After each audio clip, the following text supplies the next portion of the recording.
Hi,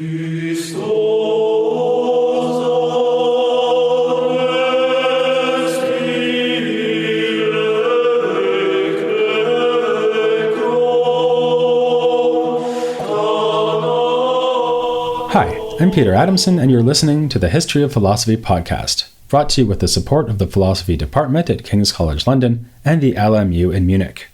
Online at historyofphilosophy.net. Today's episode, The Elements of Style, Rhetoric in Byzantium. When was the last time you had to speak in public?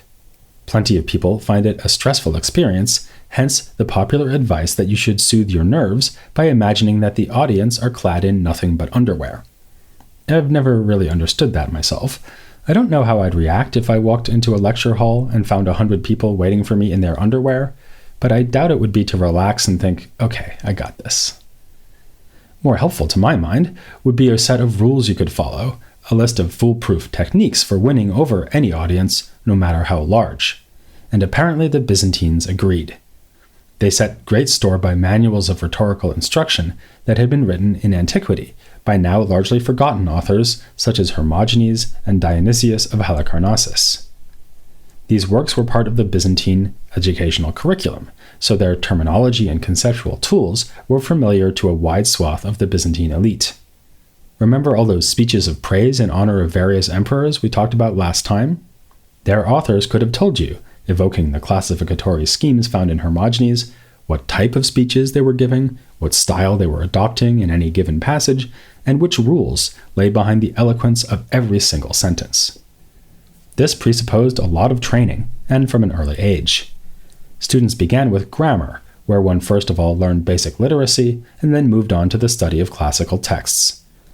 Grammar students would read about 30 lines of Homer's Iliad each day, this monument of pagan Greek literature having retained its centrality even in a medieval Christian culture. Michael Psellos claims that, as a boy, he was made to memorize the entire epic and be prepared to explain every turn of phrase, as well as the overall structure of the work. Next, the young scholars would move on to other antique authors like Sophocles and Aristophanes. As we already know, the dialogues of Plato were also admired as models of good Greek. Ideas gleaned from the rhetorical textbooks found their way into the teaching of all these texts. Marginal comments or scholia found in Byzantine manuscripts of Homer explain what sort of rhetoric is being deployed in various speeches delivered by characters in the poem, highlighting the features of each speech that make it particularly appropriate for its context. They are also compared to the works of ancient rhetoricians like Demosthenes or Isocrates. Isocrates was, of course, a version of Socrates released by Apple Computers. For the most part, it was simple linguistic perfection that concerned the Byzantine teachers and students. That concern was embodied by new textbooks on so-called figures and tropes, in which it was explained why apparent flaws or solecisms found in literary classics are in fact acceptable and stylistically justified. We might think of how English-speaking kids are at first taught not to leave prepositions hanging and to not under any circumstances split an infinitive, though in due course they will learn that such departures from the norm can be rhetorically effective. Alongside the obsession with the niceties of composition and grammar, though, we do also find a recognition of the political and moral dimension of rhetoric. A recent study of scholia on Homer points out that they commend the use of rhetoric as a tool for correct political behavior and civic concord. Even attempts to define rhetoric gesture towards its role in political life. Thus we find Aristotle being criticized for saying that rhetoric is an art of persuasion on all topics. This attempted definition is too general because rhetoric is really about persuasion in specifically political contexts. In this respect, rhetoric is unlike dialectic, an art of argumentation that really does apply to any subject matter whatsoever. Here we are brought back to themes first touched upon in some of the earliest episodes of this podcast series, when we looked at the ancient sophists and the criticisms they provoked from Plato and Aristotle. Plato was appalled by the fact that sophists like Gorgias did indeed boast of their ability to induce any belief on any topic in any audience. Against the seductions of sophistry, Plato championed the discipline of dialectic, the only route to certain knowledge rather than mere persuasion. Rhetoric, he argued in the dialogue named after Gorgias, is no true art or science, but a mere knack for pleasing an audience, something he compares to making delicious pastries rather than nourishing medically balanced meals. Yet, like an almond croissant, the charms of rhetoric were hard for the ancients to resist. In the 3rd century AD, the so-called Second Sophistic saw a resurgence of rhetorical artistry, and rhetoric survived as a standard part of the liberal arts curriculum in both Latin and Greek Christianity. These tensions are visible in a body of texts well known to the Byzantines, the writings of the 3 Cappadocian fathers, Gregory of Nyssa, Basil of Caesarea, and Gregory of Nazianzus. A friend of Gregory of Nyssa once accused him of choosing rhetoric over Christian piety. When he responded by asking, "Was I not a Christian while practicing rhetoric?" he received the answer, "Not to the extent that befits you." Gregory himself tells us that his brother, Basil, had to be dissuaded from a commitment to rhetoric by their saintly philosopher sister, Macrina, and Gregory also contrasts Macrina's ascetic philosophy to worldly rhetoric in his hagiographical biography of her. As for Basil, he wrote a work with the self-explanatory title, To the Young on Making Use of Greek Literature, in which he advises them to enjoy the delights of classical pagan writing selectively, like bees gathering honey, or I like to think he meant to add, podcasters gathering almond croissants. Readers of the Cappadocians thus got a rather mixed message, especially given that their writings were themselves outstanding achievements of Greek style. As we'll see, Gregory of Nazianzus in particular will later be held up as both a great theologian and a great, perhaps even the greatest, rhetorician of the Greek language. In the early Byzantine period, pious fears about rhetoric seem to have weighed more heavily than the enticements of eloquence. Between Procopius in the 6th century and the 10th century, we find no author styling himself as a rhetorician.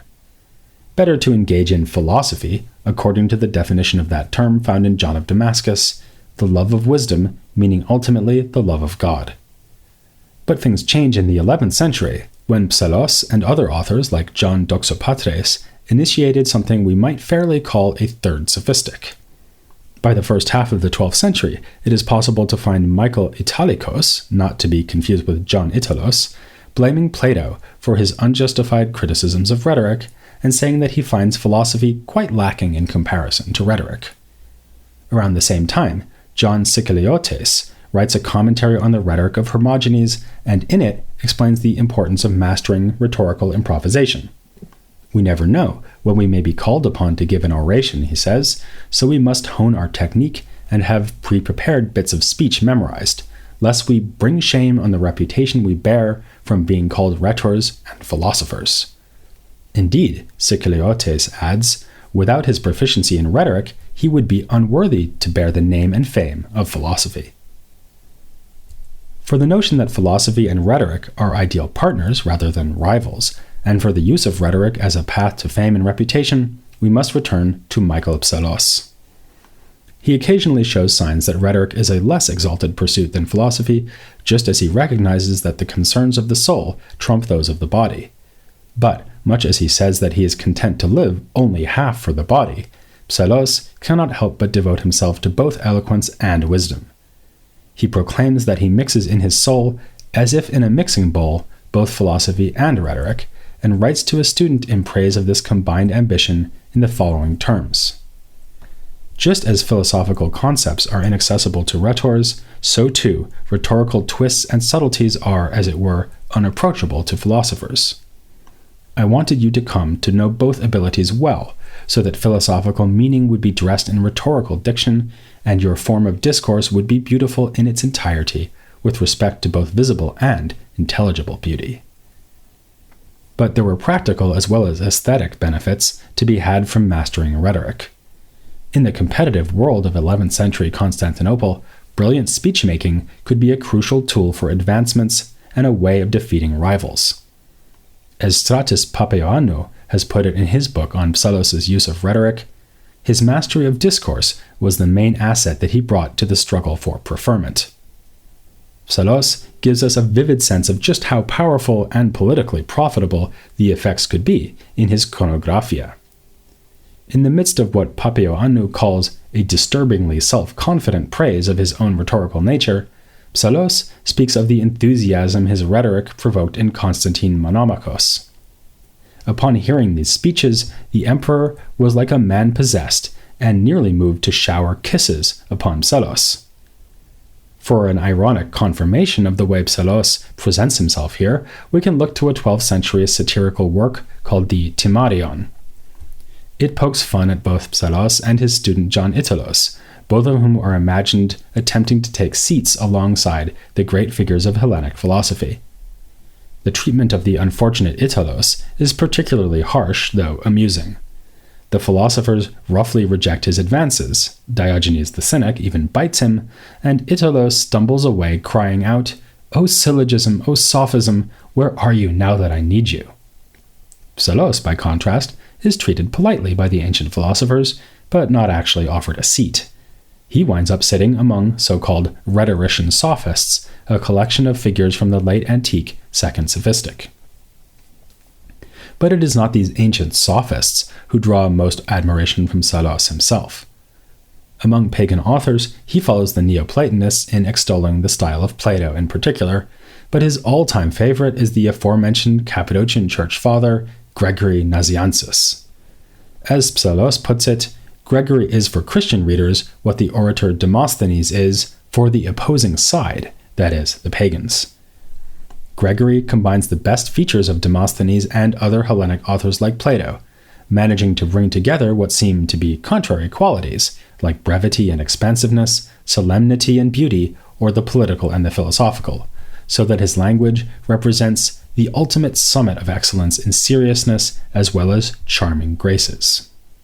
Or, as Psellos says in a longer passage, Gregory's discourse is not an aggregate of foreign and disparate elements. Rather, it is both uniform in nature, like the rose rising from the womb of the earth along with its natural color, and also multiform, if one were able to divide the color, as if it were some kind of mixture, into different tones and shades. The idea that rhetorical speech should be varied, multiform, or many-colored, in fact, runs throughout Psellos' descriptions of well-executed rhetoric. Its effect upon Psellos is not unlike Psellos' own effect on his emperor-patron. Wandering into the rose garden of Gregory's words, Psellos says, "I adore my ravisher and cover him with kisses." It is no accident that Psellos turns to this sort of erotic language when he wants to describe the effects of eloquence. Where other Christian authors, including Gregory himself actually, sought to justify beautiful language by arguing that it can turn us towards higher ends, Psellos is unafraid to say that pleasant speech is wonderful in part because it brings pleasure, and not only as a vehicle for theological insight. Nor is he embarrassed by the thing that so bothered Plato, the power of rhetoric to persuade an audience to believe in falsehoods, or at best, to believe in truths, but for the wrong reason. To the contrary, Psellos admires the myths of the ancients because the compelling falsehoods of their fictional tales are such a powerful way of conveying deeper truths. On the other hand, he does think that in a political context, the best speech is one that marshals persuasive speech for the sake of truth. In his Chronographia, he writes, "The pride of rhetoric is not persuasive falsehood merely, or speaking on both sides of an issue. It blossoms with philosophical thoughts and finely spoken turns of phrase, and its audience is willingly drawn in by both. Its greatness is to be neither confusing nor unclear, but to fit itself to the circumstances and the facts." Of course, Psellos would say that Gregory uses rhetoric like this too, as a perfect wordsmith. And it's telling, by the way, that he singles out Gregory on this basis and not just because he's a Christian theologian, whereas the other great authors were pagans. Sure, Gregory has substance, but he would carry the day on style alone. It's pretty obvious that Gregory did not reach these heights simply by reading rule books like the ones written by Hermogenes. His rhetoric is true artistry, not a kind of paint by numbers. To use analogies Psellos is fond of, crafting language is like sculpting a statue or finishing a gemstone. No one can simply tell you how to write this well, and in fact Psellos himself is unable even to understand how Gregory manages it. This is a matter that lies beyond rational explanation. Ultimately, the best comparison for Gregory is not any other ancient author, but a divine creator like the craftsman god of Plato's Timaeus. Here, we should recall the idea that various opposed elements should be blended into a single harmonious speech, since it is, of course, precisely this sort of assembly of disparate elements that a god must achieve in fashioning the cosmos. With his exaltation of godlike, genius authors, his admiration for the beauty of language as such, and his analysis of the features that make for perfect eloquence, Psellos is obviously going far beyond the rather dry and technical conception of rhetoric we find in the textbooks and their commentaries. He seems to be articulating a conception of rhetoric that is closer to what we might call literature. Now, if you can remember back to the earliest episodes of this podcast series, or if you're my colleague, Christoph Rapp, there's a question that may be nagging at you. What about Aristotle? He did write a treatise called The Rhetoric. Did it play no role in the discussions of rhetoric offered by Psellos and others? The work was certainly available to the Byzantines, but it does not seem to have been much read until around the turn of the 12th century. This was no doubt in part because Hermogenes and other authors of rhetorical textbooks were perceived to have covered the subject adequately. Also, Aristotle is not always an easy or pleasant read. Psellos contrasts the difficulty of reading him to the wonderful clarity of Gregory Nazianzus, and adds that Aristotle was making himself hard to understand on purpose. But in due course, Aristotle would find readers who were ready for the challenge. The circle of scholars gathered together by Anna Komnene for the purpose of producing commentaries on the Aristotelian corpus produced not one, but two commentaries on the Rhetoric. We can't be sure why, but one reason must have been the simple fact that they had no late ancient commentaries on this work, as they did for many other Aristotelian treatises. For these commentators, one anonymous and the other identified as Stephanus Skylitzes, Aristotle's Rhetoric is one of his works on logic. This may seem strange, but it's an idea that goes back to the late ancient commentary tradition. After treatises setting out the elements of logical proof, and then in the prior and posterior analytics, articulating a theory of syllogisms in general and demonstrative proofs in particular, Aristotle wanted to say something about proofs that are defective in various ways. The treatise that most obviously pursues this task is The Sophistical Refutations, which analyzes the kind of bad arguments deliberately used by those paradox mongers, the sophists. And since we're interested in language at the moment, can I just point out that there are very few things that have mongers? Just cheese, fish, and paradoxes, which coincidentally would probably all have been on offer at a dinner hosted by Michael Psellos and John Italos.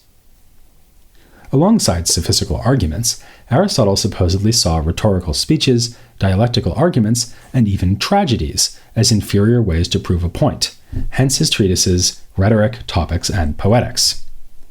This is a rather unpersuasive attempt at systematizing Aristotle's writings, but it must be agreed that at least the Topics and Rhetoric do seem to have a close relation to his more properly logical works. Whenever they can, the Byzantine commentators stress this feature of the Rhetoric, contrasting the merely persuasive discourse of the orator to the perhaps less persuasive, but in reality far more decisive proofs offered by the philosopher who is proficient in a theory of demonstration. It's a very different idea of rhetoric than we find in Psellos, who could be said to pursue a more classically Platonic project in which philosophy is combined with literature. It won't be the last time in our survey of Byzantine thought that we'll be contrasting Aristotelians and Platonists. But that won't be on the agenda next time. Instead, we'll be taking our cue from a work of Psellos I have mentioned in this episode, his Chronographia. This account of the reigns and personalities of numerous emperors makes Psellos one of the most important historians of Byzantium. We've also just mentioned Anna Komnene, who didn't just organize scholars to comment on Aristotle, but also wrote a history called the Alexiad. So, as a kind of bridge between these two crucial figures of Byzantine philosophy, we're going to be doing a bit of history-monging as we look at historical chronicles, their methodological principles, and the implicit philosophical attitudes we can glean from such works. Join me next time, then, as we put some history into the history of philosophy, without any gaps.